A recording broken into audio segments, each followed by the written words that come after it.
Bhojpuri superstar Khesari Lal Yadav ने कई superhit फिल्में और गाने दिए हैं। अब खेसारी का नया गाना आया है जिसका नाम है तेल। इस गाने में खेसारी के साथ यामिनी सिंह भी हैं। यह गाना 2 दिन पहले रिलीज हुआ है और दिलचस्प बात यह है कि यह गाना यूट्यूब पर नंबर 1 ट्रेंड कर रहा है।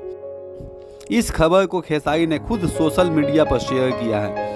दरअसल सारेगामापा ने खेसारी को टैग करके वीडियो शेयर किया है जिसमें खेसारी और यामिनी नजर आ रहे हैं। वीडियो को शेयर कर लिखा है, चल पड़ी खेसारी लाल यादव के मनोरंजन की रेल, जहाँ पहुंचा है यूट्यूब पर ट्रेंडिंग कर रहा नंबर 1 उनका नया गाना तेल। इस खबर को सुनकर फैंस काफ़ी खुश हुए और खेसारी को बधाई दे रहे हैं। बता दें कि इस गाने को खेसारी ने नेहा राज के साथ गाया है। जिस तरह ऑन स्क्रीन खेसारी और यामिनी की केमिस्ट्री ज़बरदस्त नज़र आ रही है, उसी तरह दोनों सिंगर्स की आवाज़ ने भी साथ में कमाल किया है। गाने को पवन पांडे ने लिखा है और म्यूजिक शुभम राज ने दिया है और गाने के कंपोजर शुभम तिवारी हैं। खबर लिखे जाने तक इस गाने के 9 मिलियन से ज़्यादा व्यूज हो गए हैं। इससे पता चल रहा है कि गाने को फैंस कितना पसंद कर रहे हैं।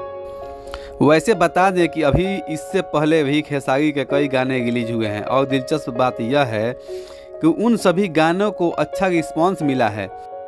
पिछले कुछ समय में वह गानों पर खूब फोकस कर रहे हैं और एक के बाद एक हिट दे रहे हैं। उनकी अपकमिंग फिल्में हैं वह वास्तव, संघर्ष 2, नैना ठग लेंगे, प्रेम की पुजारन और सन ऑफ बिहार में नजर आएंगे। तो दोस्तों, आप लोगों को ये वीडियो कैसा लगा मुझे कमेंट में ज़रूर बताएं और मेरे चैनल को सब्सक्राइब और लाइक ज़रूर करें दोस्तों। जय हिंद।